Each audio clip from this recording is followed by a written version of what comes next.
This is part 1 of our tutorial on IP4 addresses and subnets.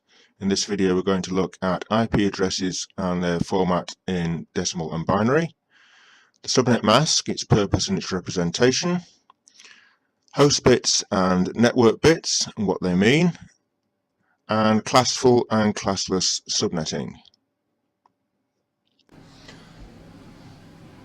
So an IP4 address is represented in the computer using 32 bits, but for convenience as humans we tend to represent each byte, each 8 bits, as a decimal number separated by dots. So on this form we've got a representation for full 32 bits separated into bytes of 8 bits, and we've got the corresponding multiplier value for each bit, so 1, 2, 4, 8, 16, 32, 64, 128, and the number of each bit running from right to left, 1, 2, 3, 4, 5, 6, 7, 8. So let's take a typical address that we might see as 192.168.1.100, which is how we would write it in decimal format. To convert that into binary, we take each byte at a time. So start with the first one, which is 192, and we need to look at the multiplier value for each bit to work out which ones we need to represent 192. So start with 192. The highest value that we've got is 128. So if we take 128 from 192, that leaves us with 64. So we need a 128, and then the next highest value we've got is 64, and if we take 64 from the value we're left with 0. So we need a 128 and a 64, and all the rest are set to 0, and that is 192 in binary. Second byte is 168, so same process again. Start with 168. We look at the multiplier values, and the highest one we've got is 128, which fits into a 168. So we take 128 from that leaves us with 40. So we need a 128, and we're left with 40. So we look at what the next highest multiplier value is that goes into 40. Well, 64 is too high, so that's no good. We'll set that to 0. The next one is 32, which does go into 40, so we'll take 32 from 40, and that leaves us with 8. So we need a 32, and we're left with 8, and the next highest one we've got which goes into 8 is 8, so we need that 8 and the other set to 0. And now we have 168 in binary. Same process with the next byte, which is 1. Highest value we've got which goes into 1 is 1, so 1 is set to 1, and all the others set to 0, and that's 1 in binary. And the last byte is 100. So again, what's the highest multiplier value we've got here that fits into 100? Well, 128 is too big, so that's no good. Next one is 64, so we need one of those. And if we go back to the calculator, and 100 minus 64 leaves us with 36. So what's the next highest one that fits into 36? That would be 32. So we need a 32. Take 32 off 36, we're left with 4. The next highest one that goes into 4 is 4. So we need one of those, and the others set to 0. And now we have 100 in binary. So that's our 192.168.1.100 as 32 bits, which is how it would be represented in the computer. But part of that address will represent the network, and part of it will represent the actual host address, which would be the actual computer or whatever device was using that address. And the purpose of the subnet mask is to identify which of these bits represent the network portion of the address and which represent the host portion. So the network portion of the address starts from the left, and the remaining bits on the right are the actual host address. So the subnet mask identifies how many bits from the left are the network portion.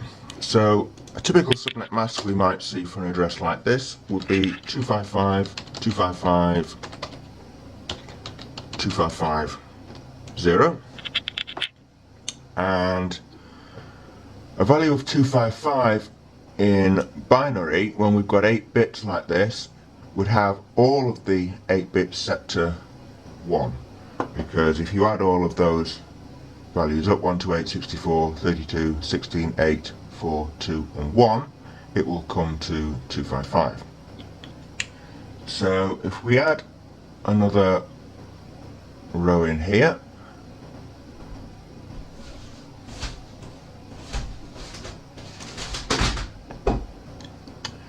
and we set that to the host address, and next column we're going to put in the net mask.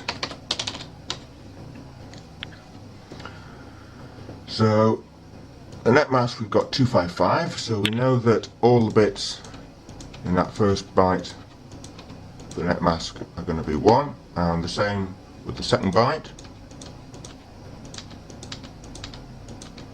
and the same with the third byte, and in the fourth byte we've got 0, which is all zeros. So that is our net mask 255.255.255.0 as it would be represented inside the computer.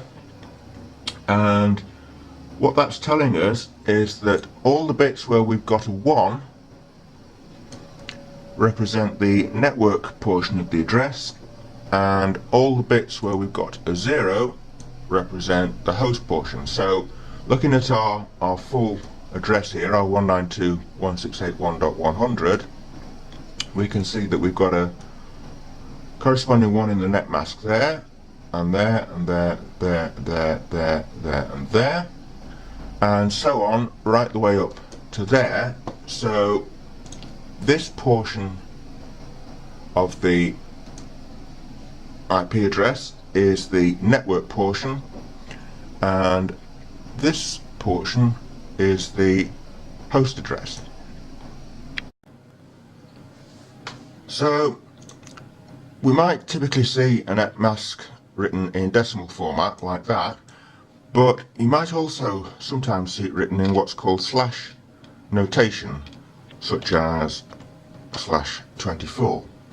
And all that means is that the net mask, or the network portion of the address, is using 24 bits. So if we count these up, we can see we've got 8 plus 8 plus 8, which is 24 bits in total representing the network.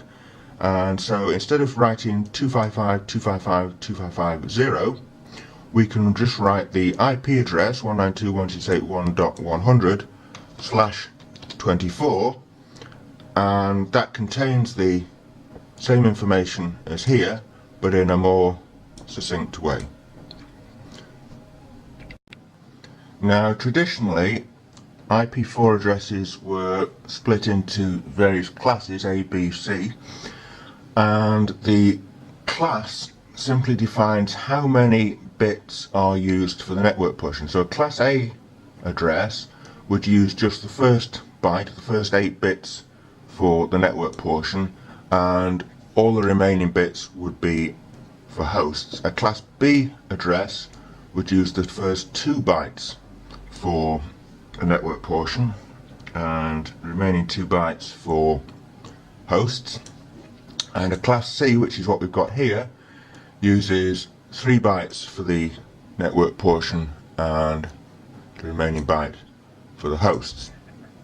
Now that's fine, but it tends to waste quite a lot of addresses, because you've either got a large number of available network addresses and a small number of hosts, or vice versa, and it doesn't tend to suit the requirements of most networks. So What tends to be used these days is classless addressing, which is where the network portion and the host portion is not split exactly on a byte boundary, as is shown here, but you can actually split it mid-byte depending on the requirements needed, and that gives you a much more flexible number of networks and hosts.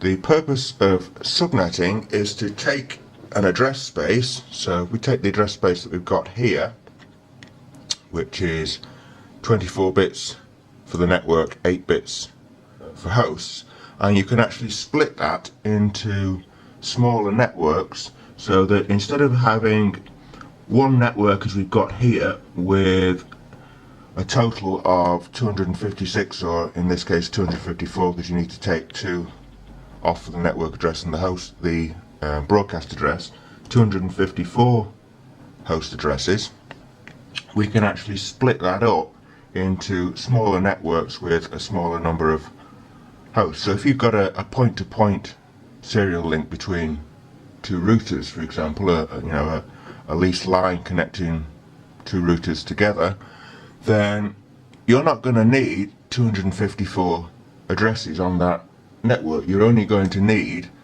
2 addresses, one for each router on either end. So having full 8 bits available for host addresses is incredibly wasteful. So we can split the host portion of the address up to give us a greater number of networks with a smaller number of hosts, which allows us to make more efficient use of the total address space that we've been allocated, and that's the purpose of subnetting. In part 2, we'll look at some subnetting exercises to understand further how we can subnet an address space into separate, smaller networks.